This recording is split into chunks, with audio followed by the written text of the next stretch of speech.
In this video, we're going to be going over a full mountain biking specific workout for you.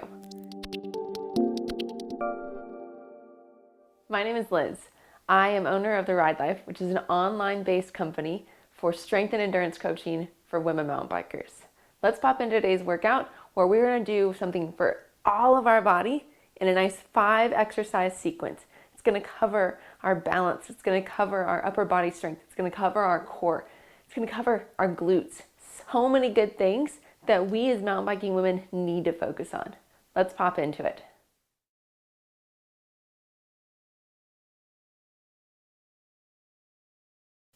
A main region that we need to be strengthening is our lower core. Our lower core, more so our abdominals, are very key to us having lower body stability support so we can use our glutes and use our quads evenly and not overuse our hip flexors.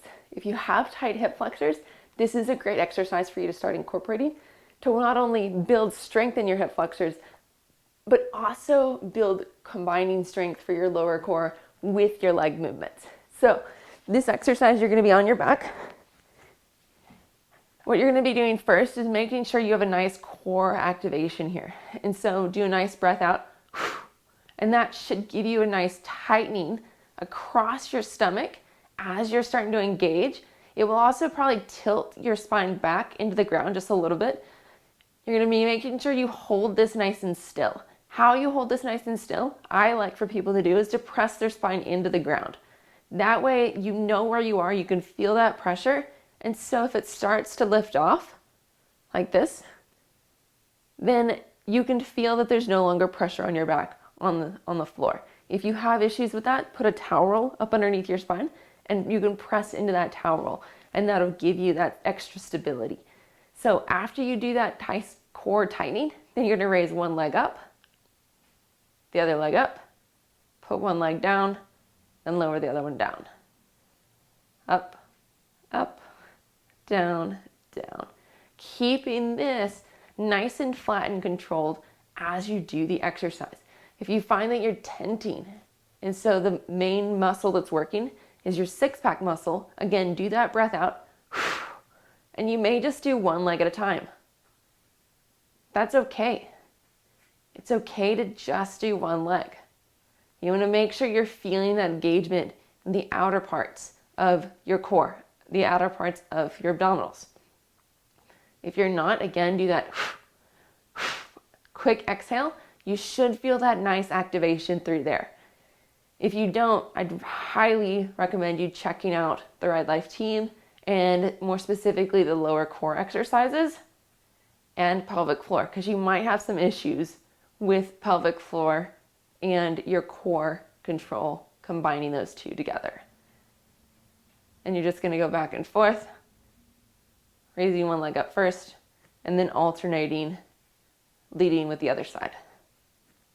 Because it works different things when you lead one side and then the other side. If this is easy, then start farther out with your legs. And that makes it drastically harder. Make sure you keep breathing and not over tightening your neck. You should be nice and relaxed in your upper body. For our upper back and our core, we need to be strong in our mid and upper back. That's one area that helps support our neck, it helps support our low back, it helps support our arms. If you're getting hand fatigue, this is a really nice exercise to add in. Also, if you are getting extra neck stress or finding that you're pulling on your bars, this is another great exercise for you. So what you're going to be doing is you're going to be on your hands and knees, or even into a little bit more of a kneeling plank. I'm going to show you on your hands and knees. You're going to take a 1 or 2 pound weight. Welcome to use like a can or jar of pasta sauce, just something that gives you a little bit of weight, and you're going to raise that weight out to the side. You're also welcome to do this without any weight at all. And so as you draw that arm out to the side, you're going to think about your shoulder blade coming in towards your spine. You're going to think about your chest opening up. This arm movement, it's not to see how high my hand can go. It's just to give you a little bit more load and also work on some of the muscles in the back of the shoulder here. And so you're going to be feeling the shoulder blade muscles working as well as the back of the shoulder. And you're also going to be feeling your core working just a little bit to help you with stabilizing yourself. So bring that arm out to the side and come back down. Arm out to the side and come back down. As I said, you're going to make sure you're nice and stable on both the shoulder that's supporting yourself from the ground, so not sagging into it and bringing your shoulder up, but bringing that shoulder blade down and shoulder down away from your ear as you're doing reps on the opposite side. And so not only the side that's moving, but the side that's stationary, they're both going to be working.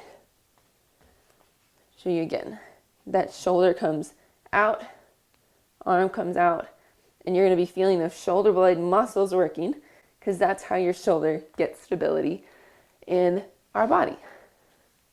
Now let's talk about the standing reverse lunge. So this is an exercise that is super common to be done in the gym, but with this, I want a variation that adds in a little bit more hip hinge for us. And so as you're doing that hip hinge, as you're doing your reverse lunge, I want you to hip hinge and then come back up. So this hip hinge adds in a little bit more glute focus, adds in a little bit more core focus, because we have to keep nice and straight for our back as we hip hinge down. And it makes us have to balance a little bit in that position. Typical reverse lunges, you'll be more in an upright position as you're going through it. And that focuses more and gives you more quad focus. If you want to add more glutes and hamstrings with your quads, which is what we want to do for you whenever you're riding on the bike, so you use all of your leg to help you with propelling yourself up the trail, is that I want you to hip hinge. That hip hinge makes more of this posterior chain work for you, and then you come back up. Similar things that you want to think about for reverse lunges is that you don't want your knee going too far over your toes, because that can add a little bit more stress to it. You can go over it just a little bit, and that's fine. You also don't want your knee tipping inward as you're going up and down. You want to keep it pointed straight, like there's a laser pointer pointed straight out, or even a little bit more out to the side. That will also give you that little bit more glute focus, because whenever you balance on one leg and you make sure you're keeping your knee out to the side, then that will make your glute med work for you as you're doing this exercise. And so as you're doing these reps, feel free to alternate back and forth, again, making sure your knees are nice and straight, and making sure you're hip hinged, or just basically bringing your boobs towards your thigh, but not all the way losing your stability and your focus. Another variation you can do instead of doing the reverse lunge is to use a chair. You're going to be sitting just on the side of that chair. You're going to have one butt cheek on it. One foot is back a little bit, and the front foot is going to be your main weight bearing. And you're just going to stand up and sit down on that chair. Same thing and same patterns are going to be there, is that you want to hip hinge and sit down and stand up. You want to make sure that your front knee isn't caving in as well.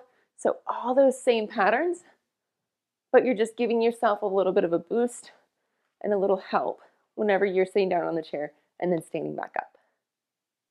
Now let's go into the chop. So this is where we're doing a chop upwards. It's going to help us with our arm strength. It's going to help us with our core stability as we're doing that rotation, making sure our cylinder is nice and supported. It's going to help with rotating and pushing that glute forward. And so I have a 5-pounder here. You can use a gallon jug of water, which is 8 pounds. So what we're going to do, you're going to be in a half kneeling position, nice and relaxed, nice even stance that you have going on here. Then you're going to reach down towards the base knee and go up and press those arms. Down and press. Down and press. With this rotation, it's key that as you're dropping down, you're bending at your hip here. Your knee is going to bend a little bit. And then as you're coming up, that leg and hip are straightening through here. That's that glute activation. Your core is working to press you forward. It's not just sagging into your back. You're rotating and pressing that hand up and coming back down, rotate and press. Really thinking about this as a full body workout, because it is.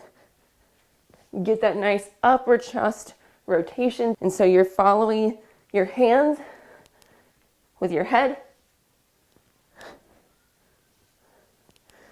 and getting that nice press. You're gonna do this obviously on both sides and making sure that you have even pressure, weighting, pressing, and pushing. For the last exercise in the sequence, you are going to be doing a half kneeling head turn. This is going to target your balance centers. It's going to make sure that you know how to use your hips, how to use your core to help with your balance and control. It's also going to help you for when you're looking around in the trail. So we always focus and have a hard time with looking ahead of us on the trail. I know I do. I know that many other people do as well. And so one of the things you can do is to practice your balance and sense of awareness whenever you are looking at different places.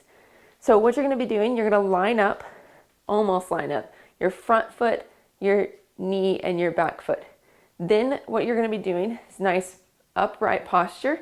Think about bringing your hip forward, not into a stretch, but in just nice tall posture here. Shoulders nice and relaxed down. And then you're going to turn your head side to side. This is going to make you work on looking different places and controlling your balance. If this is easy, bring your front foot over just a little bit more. And so then as you're doing this exercise, you're in a nice inline position. As you're turning your head to side, I made it a little bit harder on myself just now, made it more in line. And as you can see, I'm struggling. I can tighten up my core, I can tighten up my glute on this side and give myself a little bit more stability and awareness. Make sure to do that on both sides as well. I hope you enjoyed this workout. This workout is just a little taste of what's in my Ride Life team. It gives you different workouts that are specific for mountain biking women and includes so many more. It includes a full body workout program called the Climb Crushers, as well as other modules that can help you with specific areas like your pelvic floor, understanding how to activate your shoulder blade muscles a little bit better, understanding endurance training. It gives you inklings into those specific areas to help you. Also, the videos that are going with different workouts, they're just like this. They go over how to do the exercises, how to do them properly, and also what you should be feeling working. If you like this style, check out the Ride Life tee in the description below. And if you want a handout to this workout that gives you reps, it gives you a quick look at what you should be doing in the description and makes it where you can just nice and easy go through it, check out that link in the description below to get your handout and to be added to our email list. I hope that y'all have a great day. Check out the other videos and we'll see you out on the trails.